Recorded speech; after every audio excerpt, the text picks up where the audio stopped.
And I'm not sure if Shamice is going to be here or not. She's the auditor, interim auditor.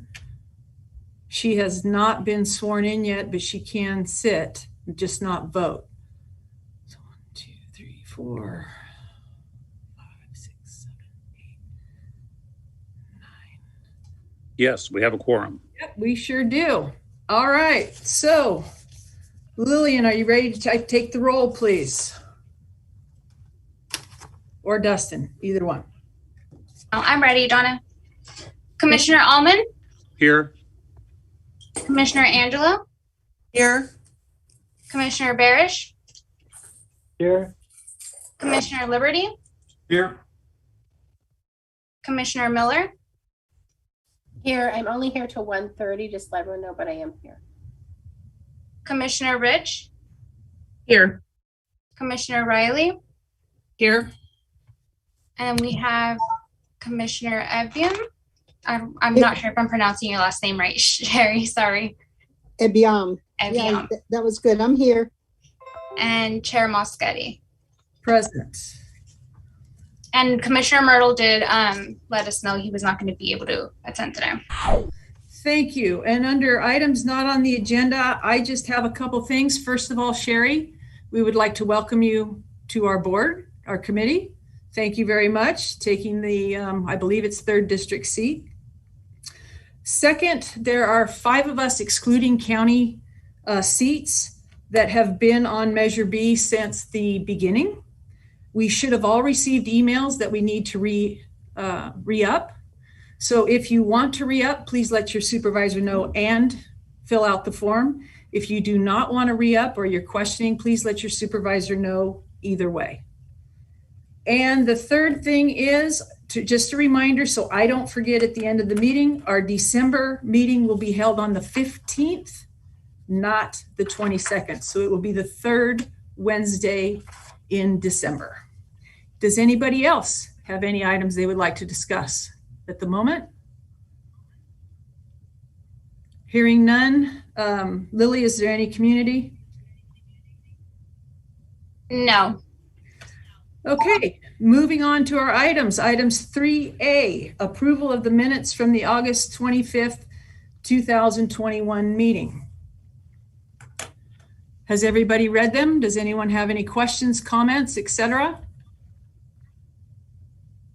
Do I have, yes, Ms. Riley. Oh no, I'll move approval. Perfect, thank you. Do I have a second on that? This is Carmel, I'll second. Thank you. Any committee expression? Any public expression? No. Will you call for the vote, please?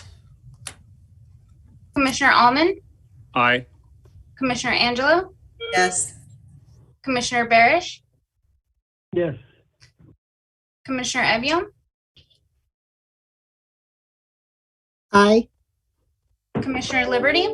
I wasn't here, so abstain. Commissioner Miller? Yes. Commissioner Rich? Yes. Commissioner Riley? Yes. And Chair Moschetti. Yes. Okay, moving on to item 3B, October 2021 Measure B financial report. Did everyone look that over? Any questions, please?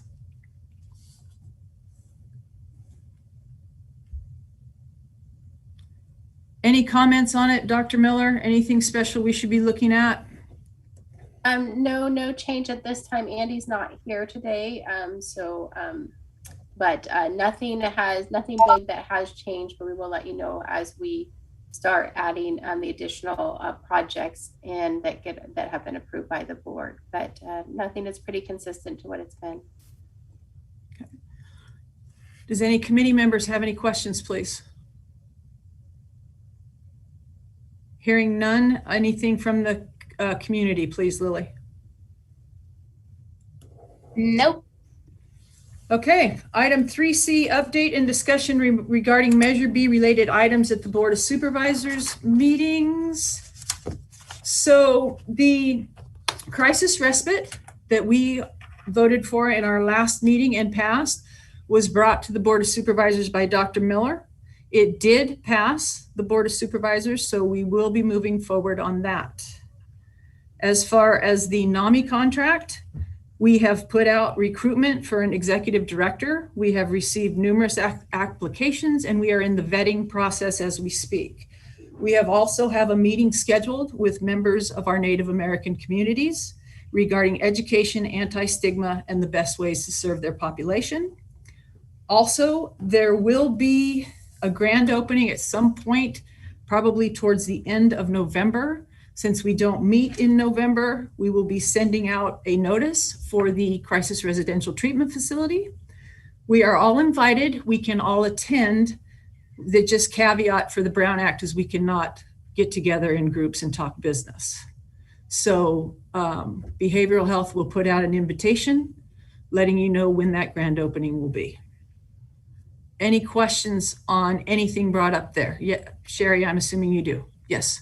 Yeah, I have a question about the NAMI contract. I haven't heard about that prior to today. How much is the contract for, and how does it support, how does it interface with Measure B?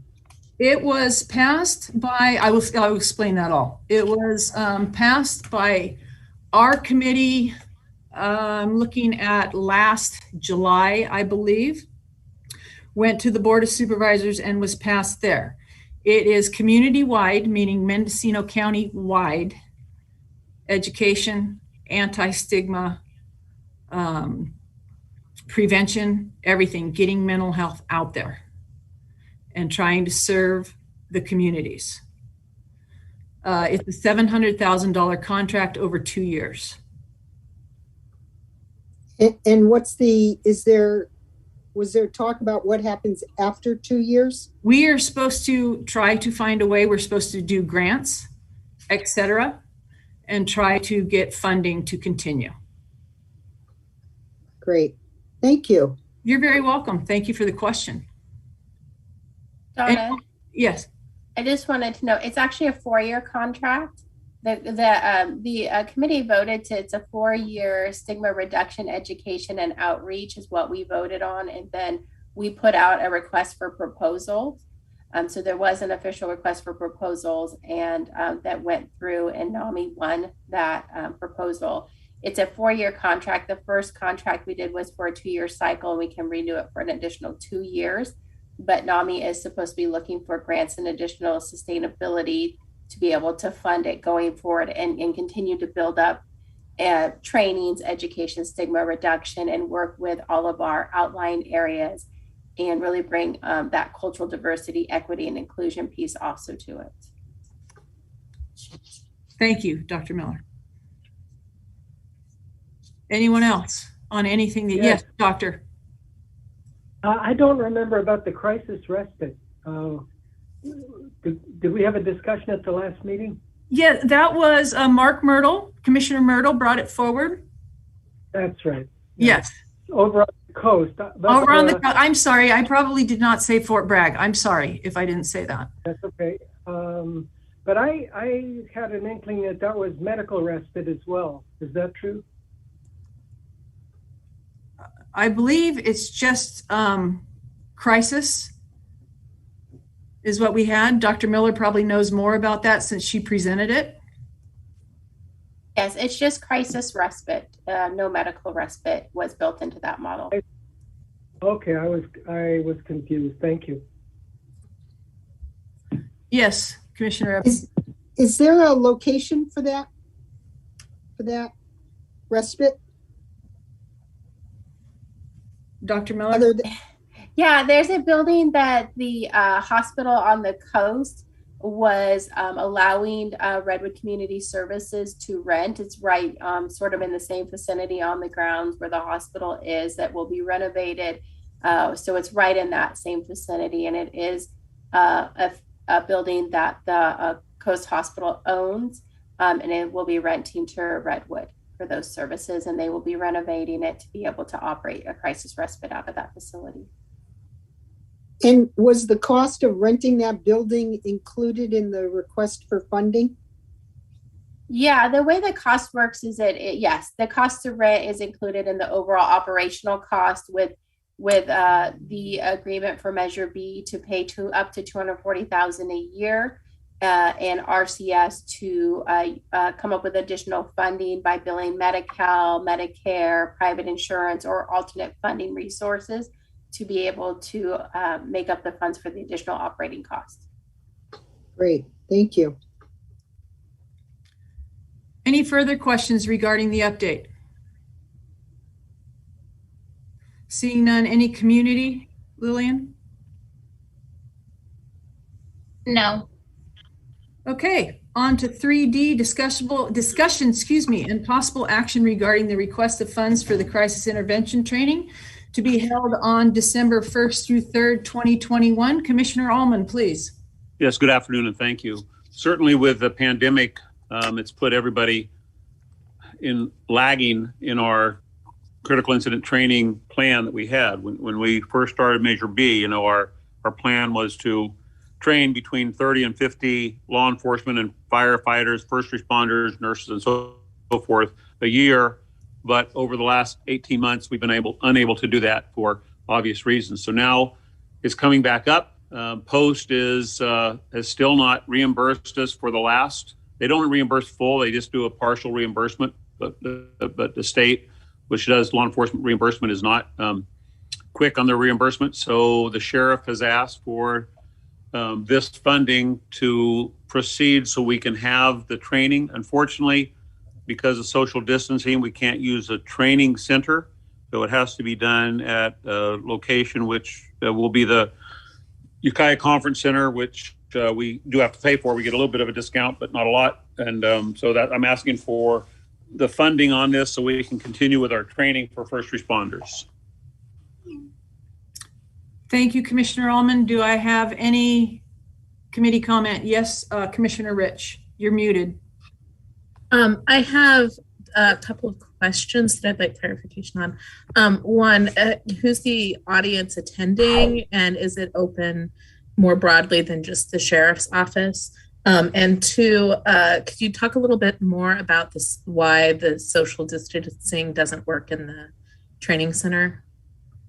Well, certainly. And this is for a peace officer. It's not just the sheriff's office, but it's for other law enforcement throughout the county. So the 3 police departments, and it's been offered to the Highway Patrol. Social distancing doesn't work because, and I would love for someone to say we can use a training center, because the optimum crowd of this is 20. And I've been told that it's difficult to get 20 people to do the 6-foot distancing during this. However, I would love for someone to say that I'm wrong and we could have the training center, because the training center would be the optimum place to have this. Thank you. Thank you. Do I have other questions? Yeah, just. Oh, and then sorry. Commissioner Riley. Go ahead, Sherry. Just to follow up on Commissioner Rich's question about whether it's open to others outside of law enforcement, like a member of the public. Is it open to a member of the public? As far as I know it was offered to 20 people. I don't know if those slots are taken. And so what I'll do is I'll have the sheriff contact Janine and let her know. So maybe we could get an email out to the public. I don't know the answer to the question. I know that we have a very long list of county law enforcement officers that we're trying to get through the CIT training. So we've had non-law enforcement go through it before, and they're welcome to go through it before. Again, if there's seats, and if we're having it at the conference center, chances are there will be room available. So that's a question I can't answer now, but and to the chair, what would be the best way to get the answer to this question after the meeting? If you get an answer, Commissioner Allman, you can forward it to me or forward it to Lillian, and we'll put it out in an email. Okay, that works. Thank you. So what I'm going to do is I'll ask the sheriff, and I'm just going to pick an arbitrary number of 5 right now and say, could we fit 5 additional people in that without impacting the need for law enforcement? Does that sound fair to the committee? Jerry, did that answer your question? Yeah, okay. Yeah. Okay. Thank you. Thank you. And then I had Commissioner Riley had a question, and then Commissioner Angelo. Yeah. Thank you. I was wondering if I could get some clarification. I'm sorry, Mr. Ullman, when you said something about reimbursement has been Right. slow. Are you suggesting that Measure B would be reimbursed for the training just at a later date? That was what, and we've already funded this once before. And the agreement was once, if the reimbursement comes back, then the money would come back to Measure B. And the sheriff and I have talked about that. So absolutely. Okay. If and when the funding from the state comes in, it would be given to the sheriff's office, and then it would be ultimately given back to Measure B for hopefully future trainings. Okay, and that'll be tracked through the auditor's office or something? Well, it'll be tracked by the auditor's office, but also Christine Studer, who prepared the agenda on this that you're looking at. She is the one that the check from the state goes to, and she deposits it. So that would be a really fair question for her. Thank you. And then my follow-up question to that is, Measure B funds are intended to supplement, not supplant existing programs and stuff. So Right. Could you explain how this is not supplementing? Right, because we never had this training before, Measure B. So this is new training for us that basically our county's never been in a position to afford. When I say never, we did one out in the Redwood Valley Indian Reservation. We had a training out there, and that was a first-time training. And so now the passage of Measure B allows us to hopefully offer this training to all the first responders in the county. Is this part of the training that is now mandated by the state? Yes and no. The state mandates 8 hours, and this is 24 hours. And so while the state legislature did mandate some training, they were reluctant to mandate the full 24 hours simply because of the cost, at the statewide level. When you start looking at 100,000 cops in the state, they're saying we can't afford that. And so this is a much more expanded program than what the state is asking for. So essentially this is an unfunded mandate from the state. Well, it's a 2/3 unfunded.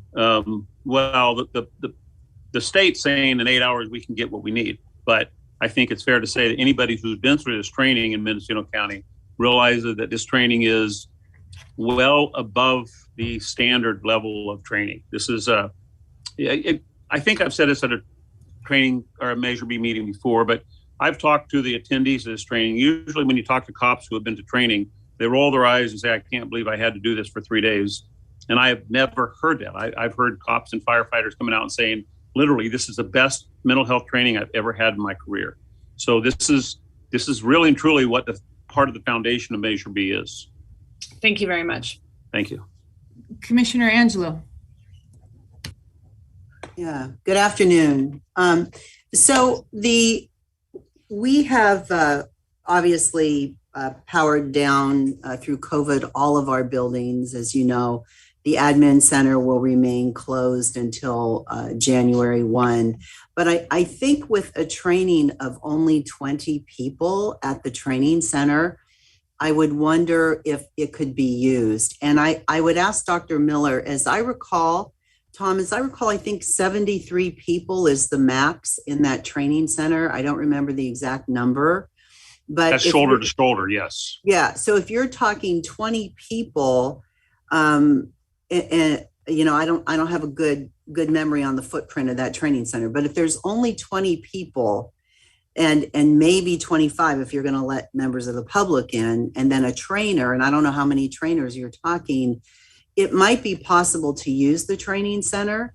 We have closed down all of our buildings. We have stopped trainings, of course, but I think, in this case, it seems that your numbers are low enough where you could have social distancing and do a safe training. So if I can ask Dr. Miller about because you were in the training center last, if those of you that don't know, we use the training center as overflow for some of our mental health clients who were waiting for a bed rather than staying in the emergency room. And that ended on October 5th, I believe. So Dr. Miller, what is your thought about 20, 25 people in the training center? Anything?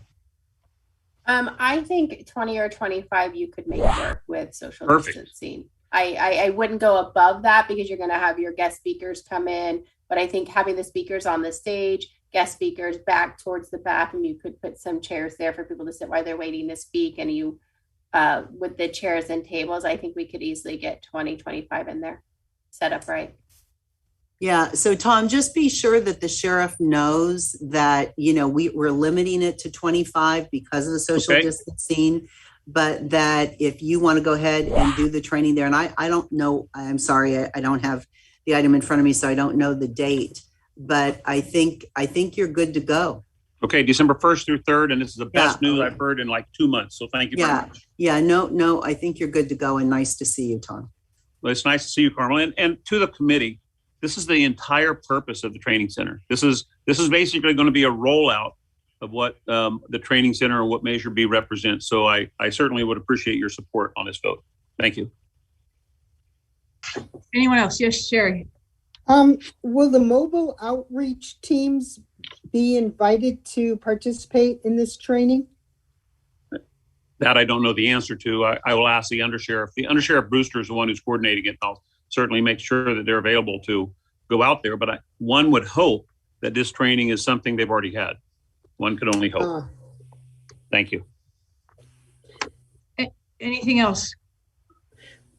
I have one other thing, but it's not directly related to this. It is indirectly, which is this to say that, there's a request for funds here. And I'm not sure if this is the time to talk about Measure B money. It's a broader context than just the 14.5 that's requested here. So is this the time to talk about this? Personally, I think if you would like to bring forward an item that states, that we want to delve down into what we really are going to pay for, what we're really not going to pay for, because we could get into a big cluster. Not so much that. It's okay. I'll just give you a real short picture of what I'm thinking. When I see things come before the Oversight Committee for approval or for the committee's recommendation that has a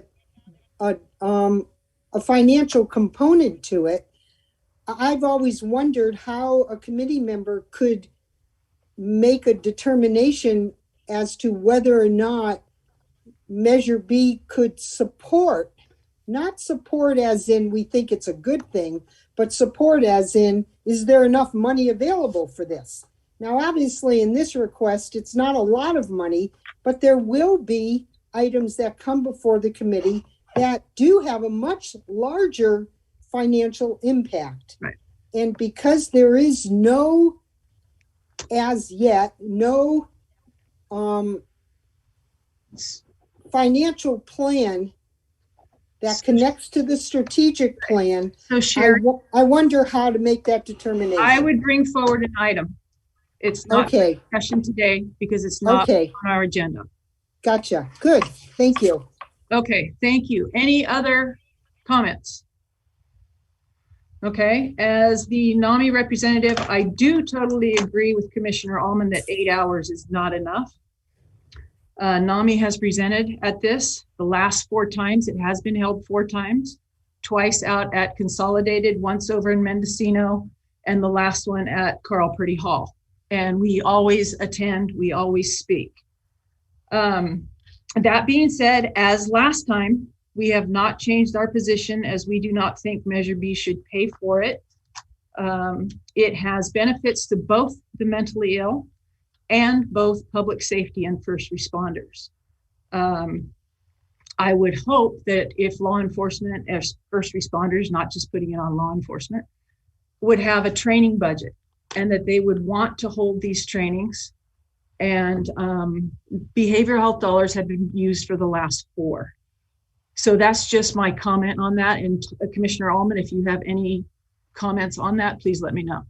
I believe several of those were paid for with grants that Dr. Miller had arranged for. So to say they were paid for by behavioral health, I don't want to get into an argument, but I think that there was a budget for that. And as far as law enforcement having a budget for training, I think that's a great idea. And when the budget comes around to the Board of Supervisors, it'll be a presentation for them to say, do you want to take money out of the general fund for law enforcement training, as they're the ultimate deciders of Measure B money, or do you want to use Measure B for its intended purpose of training first responders? So I'm certainly not going to argue, but I truly believe in my heart, as the author of Measure B, that the citizens support first responders having as much mental health training as possible. They're the very first ones to respond to mental health crises. And when someone's having a psychotic episode, I want the very best service from the first responder going. So thank you for your comments, but I'm very strong in this. And as you know, the training center is very important to me, because training was the catalyst for Measure B. It wasn't just the emergency room, but it was the training that we need for all around first responders and for the community. Thank you. Thank you, Commissioner Ullman. Any other comments? Commissioner Angelo, do you still have your hand up, or? I do, thank you. I know that Chair Muschetti, you need to do public comment, but I would like to move the recommended action on this item, please. Thank you. Any public comment? No, doesn't look like it. Okay, any further committee comment? Yes, Commissioner Rich. I just, speaking on behalf of Behavioral Health Advisory Board, I think in general, we are very supportive of the CIT trainings. We think it's very important to have in the community. I do think it's sort of on the borderline of supplementing versus supplanting regular services, because it is a training that has been offered in the past. Whether it was grant funded or not grant funded, it was something that has happened in the past and should be a regular part of training curriculums in the county. That said, I would like to see a plan that doesn't always rely on Measure B funds to make this happen. If it is indeed a required part of law enforcement's training, and there's not currently budgeted funds for it from the sheriff's office. I'd like to see that worked out for the future. You're welcome to vote no on it. Thank you, Commissioner Rich. Commissioner Miller. So first I'll make a comment, and then so one is, I just wanted to let everyone know that behavioral health has put in some grant, a request for a grant. If we get awarded this grant, part of those funds will be that we are requesting to be able to do 3 CIT trainings a year over the next 4 years, paid for through grant funds. So just some information for going forward. We're hopeful we will get awarded this grant. It looks positive at this point, but we are waiting for final approval. But just to let you know that we do have, from the behavioral health side, we do have some plans to be able to at least hopefully cover these for the next 4 years. We're doing 3 trainings a year that behavioral health will use grant funds for to help offset the cost going forward. And second, I would go ahead and second the motion Commissioner Angelo made. Okay, great. So we're calling for a vote. Commissioner Ullman, do you have any additions or subtractions to your recommendation? Would you like to make the motion, please? I'll make the motion as it stands, but you should know this, that we will only spend the actual cost. And so the motion includes the cost of the conference center, and obviously there would not be the cost of the conference center. We would, if we use it at training center, but just for the sake of ease, I'll leave the motion as it is, and then we'll be able to provide receipts to the committee upon the completion of the class. So that's it for me. And of course I vote yes on a very strong yes. Thank you. Thank you, Commissioner Ullman. Do I have a second? Chair Muschetti, I already made the to move the recommended action, and Commissioner Miller seconded it. So I think if we have no public comment, we can just go to the vote. Okay, that's fine with me. So we do go to the vote because we had no public comment. So please call for the vote, Lily. Commissioner Ullman, A strong yes. Commissioner Angelo, Yes. Commissioner Barish, Yes. Commissioner Ebiam, Yes. Commissioner Liberty, Yeah. Commissioner Miller, Yes. Commissioner Rich, Yes. Commissioner Riley, Yes. And Chair Moscati. No. Thank you very much. Thank you all. That motion carries. And committee member reports. Does anyone have, could you please go down the list, Lily? Commissioner Allman, Nothing to report. Commissioner Angelo, Nothing, thank you. Commissioner Barish, Nothing to report. Commissioner Evian, Nothing to report, but just a question. How does a committee member bring forth an item? Who gets emailed that? You will receive prior to the meeting a statement that says for any member who wants to put on agenda items, there's an agenda deal there. You fill it out, you send it to Lily. Great, thank you. That's all. You're welcome. Commissioner Liberty, Nothing to report. Commissioner Miller, Nothing to report. Commissioner Rich, Nothing to report. Commissioner Riley, No report. and Chair Moscati. Nothing to report except have a great Thanksgiving, everyone. And thank you again for your volunteerism. And remember, the December meeting is on the 15th. And good health and good luck to everybody. Thank you. Thank you. Bye.